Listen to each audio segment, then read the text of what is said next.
Ang uuwi namin alas 11. Hanggang alas 11 kami. Boy. Parang gusto ko nga ipa-freeze muna ng isang buwan eh. Ha? Gusto ko isang beses na maka-gym lang ako every Sunday lang. Ewan ko pa kung magpapapigay pa ng ano. Ng day off yung amo namin ang bot.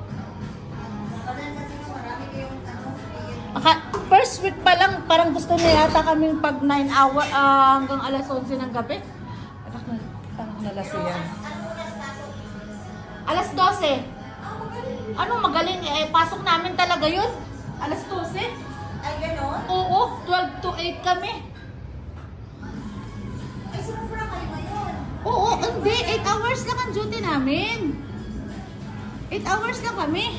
Eh, sa Ramadan pala, sobra yung duty nyo. Oo. Imbes na 6 hours lang sana ang duty sa Ramadan, Oo. kayo sumubra. Ala, ano na. Pero, bigyan niya yung naman yung overtime. Wa kami kaya overtime dahil. Wa ka overtime. Grabe naman. Wala kami overtime. Patayan na pala yun dyan. Oo, patayan talaga. Pag Ramadan, no? Grabe talaga ang ano niya. Hello, be. Ay. Ang aking kajimate.